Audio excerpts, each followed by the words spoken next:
Many years later, as he stood once more in a church with a weapon leveled at his chest, the doctor was to remember that distant Norfolk night when Margaret Human raised her handbag against a Zygon and revealed that absurdity could, at least briefly, be stronger than death.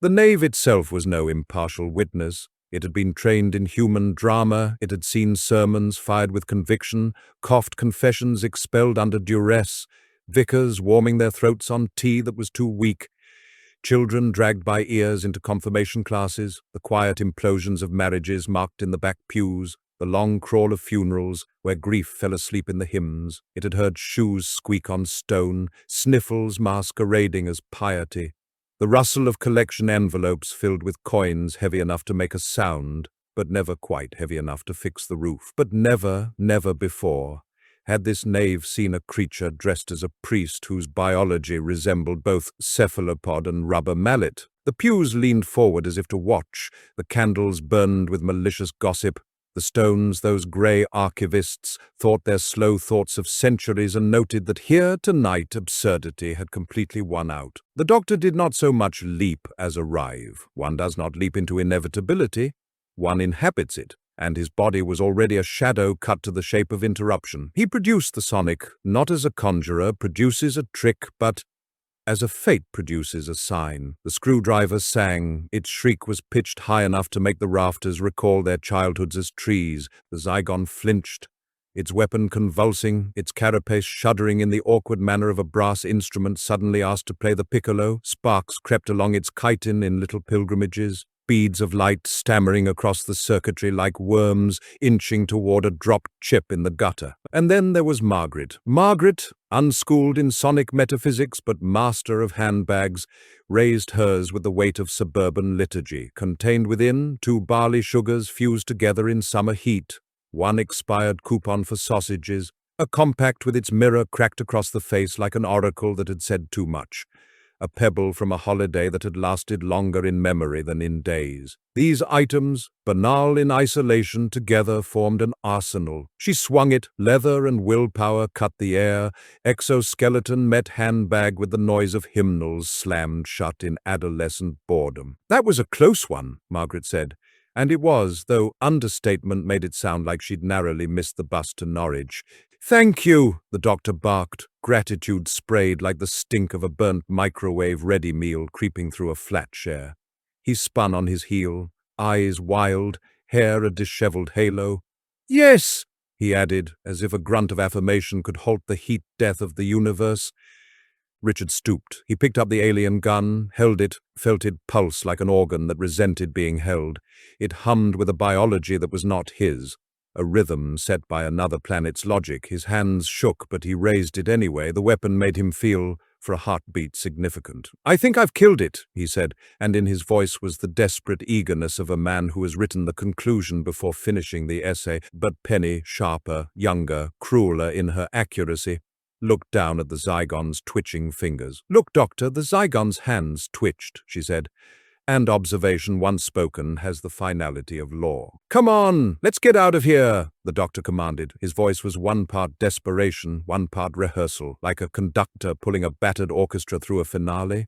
"It must have been on stun," Penny offered, her hope seeking refuge in the comfort of terminology. "I thought I killed it," Richard said again.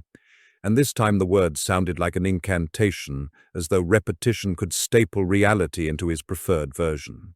And here the air itself buckled.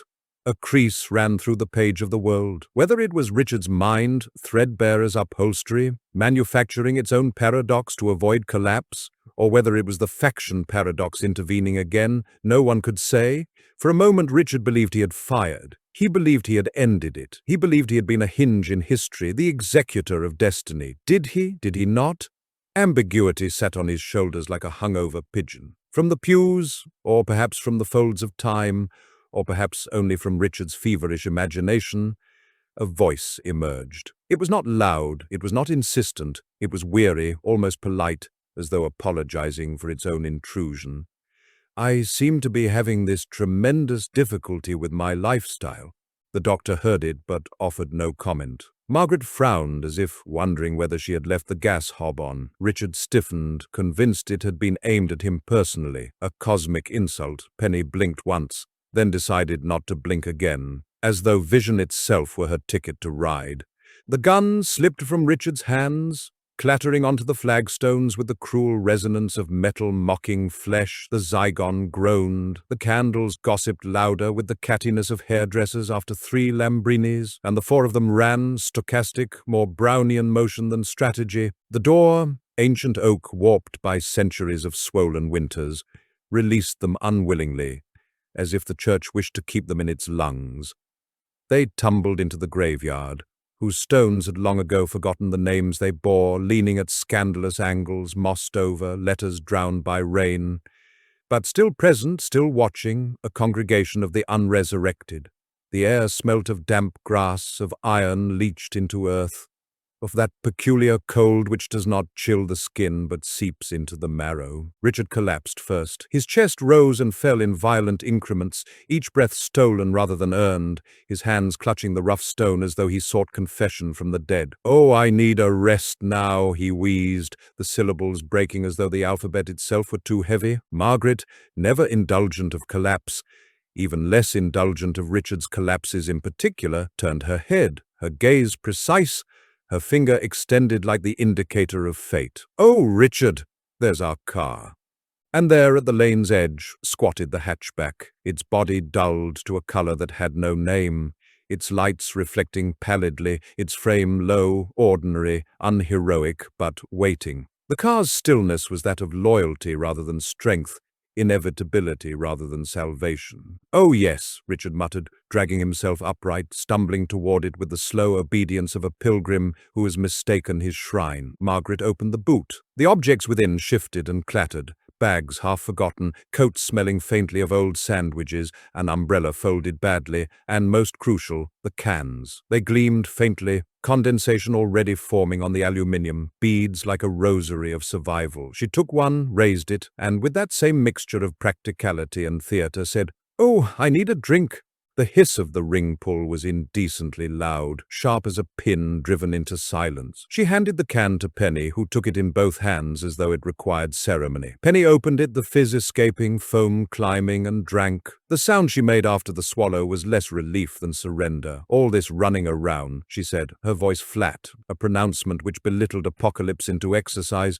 Richard received his own can. His hands shook. The tab bent awkwardly, the liquid spat. He drank. A sound escaped him, halfway between belch and hymn, absurd in its sincerity.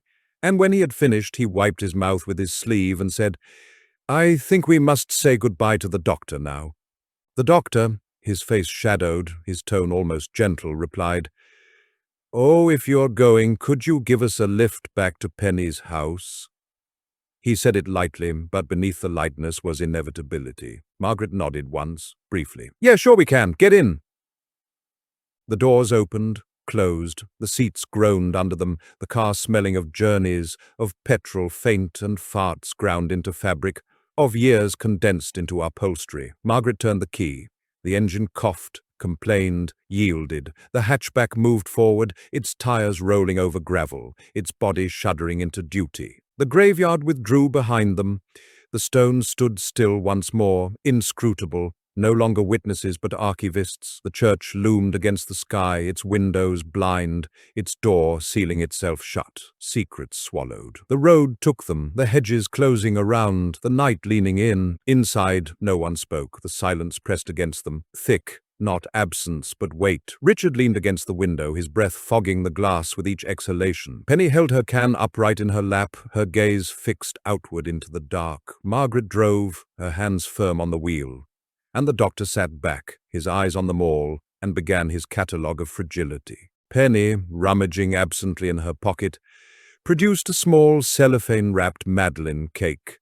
The sort bought not from Parisian patisseries, but from petrol stations that specialized in tepid sandwiches and condoms. She handed it to the doctor without comment, perhaps out of politeness, perhaps out of instinct, perhaps because her own hands had grown tired of clutching sweetness without purpose. The doctor accepted it, unwrapped it, and as he bit into its spongy form, grainy with sugar, faintly stale, carrying the ghost of lemon where lemon had never been, He felt not taste but memory rush at him, the peculiar kind of memory that does not belong to a single instant, but to the entire theatre of a species. The cake, dry, sweet, inconsequential, became a key that opened not the locked rooms of childhood, but the crowded laboratories of physiology, and suddenly he was overwhelmed with the thought of how absurdly fragile the human frame was, and how extraordinary that it functioned at all. He thought first of the lungs, sacs of bronchi and bronchioles terminating in alveoli teetering on films of dipalmitoyl phosphatidylcholine, SPB/SPC kneading the meniscus, SPA/SPD, lectin gesturing at viruses, lamellar bodies extruding surfactant,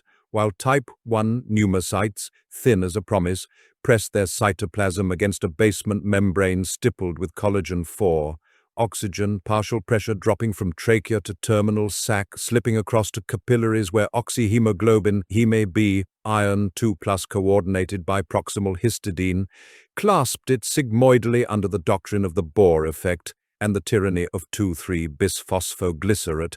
CO2 meanwhile dissolved, carbamino-bound, or carbonic anhydrase flipped into bicarbonate chloride shift, humming through band 3 like a quiet scandal, all of it supervised by chemoreceptors sulking in carotid bodies with their task channels and HIF-1 alpha daydreams. Hearts thudded, sinoatrial nodal HCN funny currents tick-tocking toward threshold, SCN5A sodium upstrokes flaring, L-type Ca2 plus CAV 1.2, plateauing long enough for ryanodine receptors to sneeze calcium from sarcoplasmic reticulum, Camchi gossiping with phospholamban about circus diligence, myosin heads cocking against actin, while troponin C negotiated with calcium ion, and tropomyosin slid like a theatre curtain. Titin, absurdly giant, pretending elasticity could be theology. Connexin 43 gap junctions passing depolarization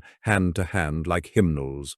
And beneath that music, the gene lottery of arrhythmia. KCNQ1, LQT1, KCNH2/HERG, LQT2, SCN5A, again LQT3. Ticking toward catastrophe while cardiomyocytes argued in whispers about whether they could regenerate or whether each sarcomere were a relic doomed to fray. The Madeleine dissolved. Glycolysis began to narrate itself, GLUT1/GLUT4, ushering glucose inward, hexokinase shackling it to phosphate at the door, phosphoglucose isomerase's small domestic rearrangement, PFK1, tyrant and martyr, bending flux to AMP's demands and citrate's refusals, PFK2/FB-PASE2 scribbling fructose 2,6 bisphosphate marginalia, aldolase splitting the 6 into 2 3s, trioxyphosphate isomerase flipping a coin that is always glyceraldehyde 3-phosphate, GAPDH siphoning NAD+, phosphoglycerate kinase democratizing ATP, phosphoglycerate mutase and enolase preparing the stage for pyruvate kinase's emphatic click. Pyruvate deciding fates at the gate of PDH, E1 thiamine diphosphate, E2 lipoamide, E3 FAD, toward acetyl-CoA, and the citric spiral. Citrate synthase wed in oxaloacetate to acetyl aconitas with iron-sulfur fragility, reshuffling, isocitrate dehydrogenase releasing CO2 with NADH fanfare. Alpha-ketoglutarate dehydrogenase, PDH's cousin, doing the old three-part trick. Succinyl CoA synthetase minting GTP. Succinate dehydrogenase moonlighting as complex 2. Fumarase hydrating. Malate dehydrogenase forcing oxaloacetate uphill, the cycle pretending eternity. Mitochondria muttered, cardiolipin keeping crysted taut, complex, INADH dehydrogenase, volleying electrons to ubiquinone, complex the 3's Q cycle, flicking semiquinones like bad ideas, cytochrome C tiptoeing along the intermembrane parapet, complex 4, COX, fastening O2 to water with copper and HEMA 3, proton motive force knitting ATP synthase, F1, F0, into its rotary confession, gamma shaft pistoning as ADP caught its third phosphate. Meanwhile, reactive oxygen species brood, superoxide sighing from I and thread, SOD2, sweeping it to H2O2, glutathione peroxidase, selenocysteine sparkling, and catalase returning calm. Unless, of course, they did not, and hydroxyl radicals wrote insults onto mtDNA, which, in its small circular vanity, still plotted matrilineal genealogies, even as papers muttered about recombination and heteroplasmy, and the tidy myth of mitochondrial Eve coming undone. Blood rehearsed its logistics, hemoglobin's R/T transitions negotiating with pH and temperature, methemoglobin reductase restoring iron from absent-minded Phe3+, carbon monoxide waiting in alleys with a binding affinity coup, nitric oxide hitching rides, platelets fussing with von Willebrand factor, while GP2B/3A clasped fibrinogen. Thrombin precipitating fibrin from fibrinogen's folded shyness, protein C/S, and antithrombin whispering that enough was enough.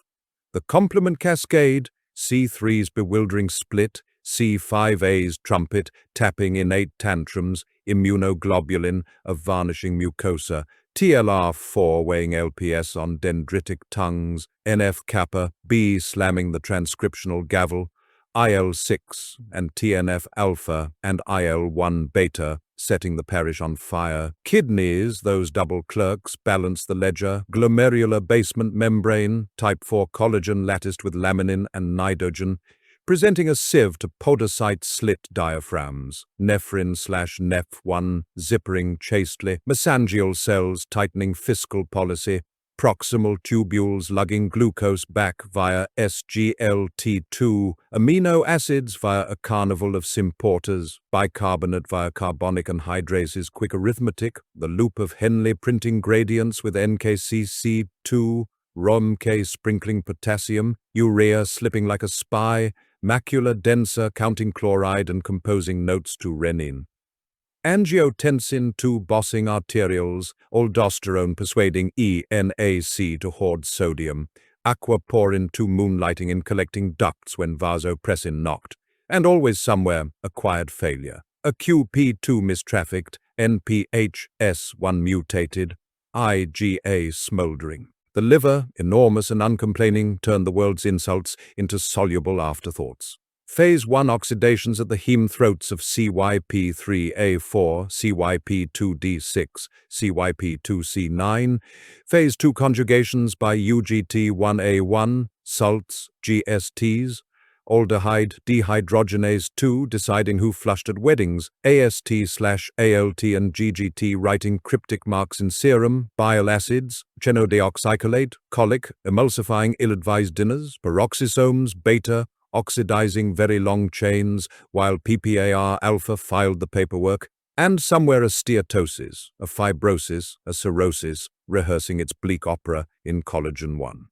Proteostasis creaked, HSP70/HSP90 chaperoning new polypeptides that misbehaved anyway.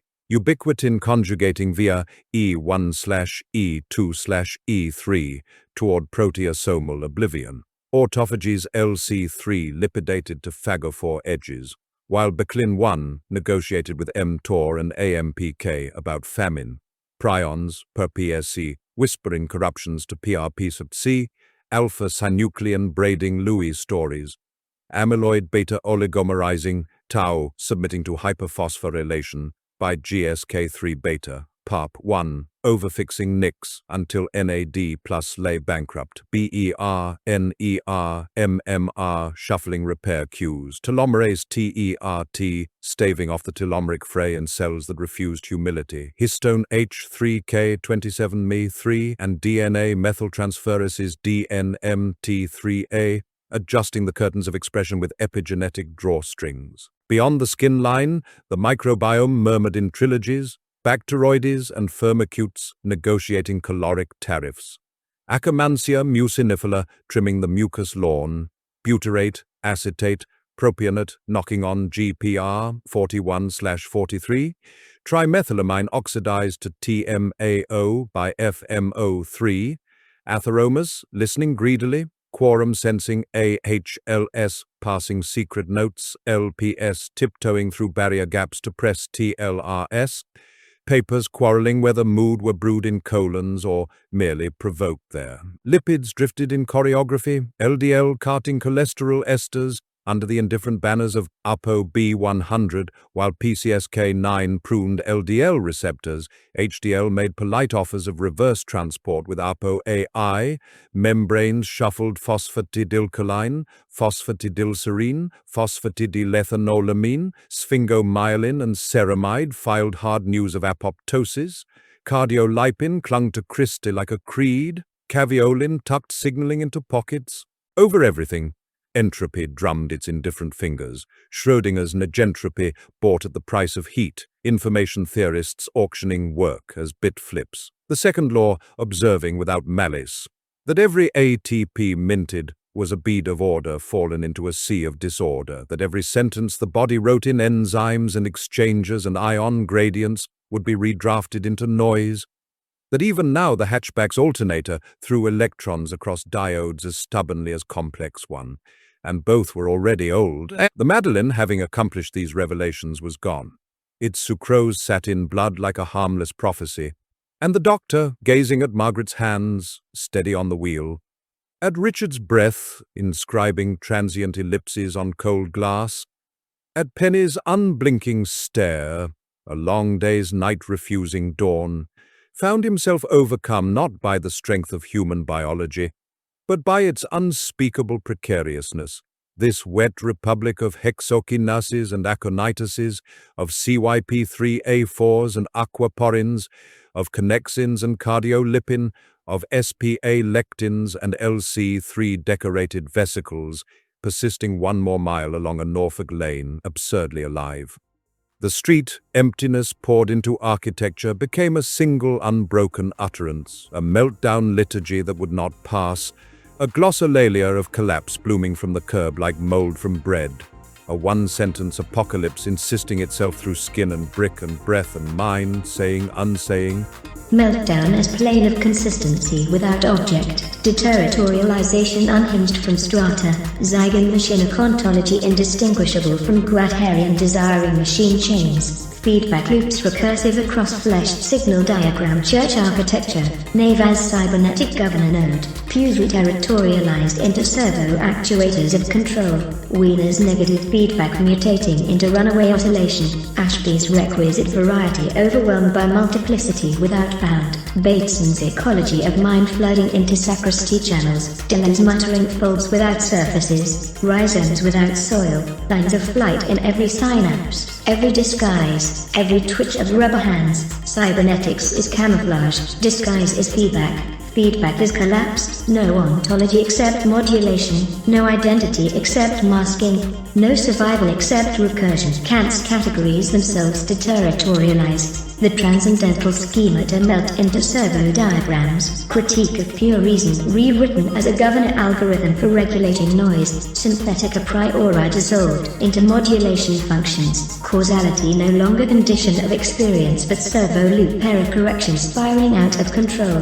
The thing in itself indistinguishable from camouflage itself. The rubber mask as noumenon. Elections appear only as parody machines. Ballot boxes as governors. Campaigns as servo mechanisms. Sovereignty re-territorialized as game control. Sovereignty deterritorialized as noise floor. Political programs only strata waiting to melt into desiring flows. Manifestos as signal degradation. Candidates as feedback illusions. But politics is a minor tone here, overshadowed by machinic delirium. Mitochondria not organelles but control diagrams. Nervous systems as servo motors. Immune cascades as error correction routines. All flesh as cybernetic simulator staging Deleuze's difference in itself as recursive meltdown. Guattari semiotic flux coded into Zygon disguise. Collapse feeding on collapse feeding on collapse. Entropy unbound, information dissolved into recursive noise. The nave folds and refolds,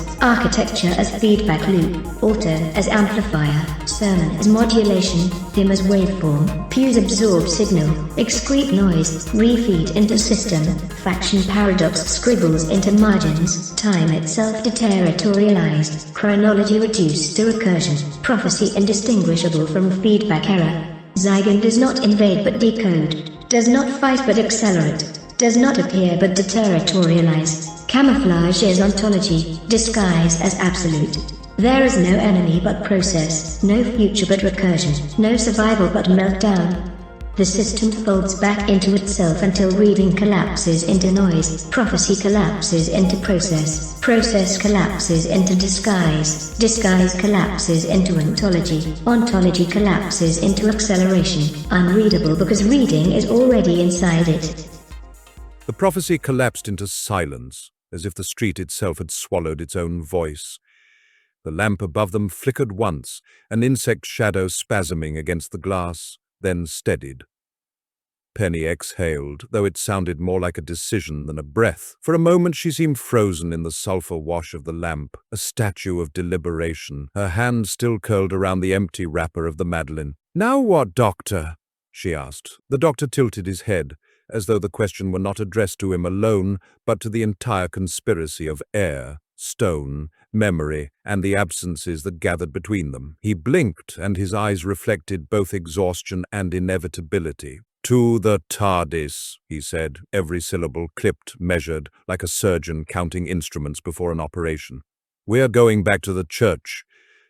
The words thickened the night. The house behind them seemed less like home than facade, its windows unlit, its hedges obediently squared, a geometry of suburban order, already threatened by the chaos the doctor invoked. The street ahead seemed to tilt toward the church, though the church was not visible, though its bells were silent.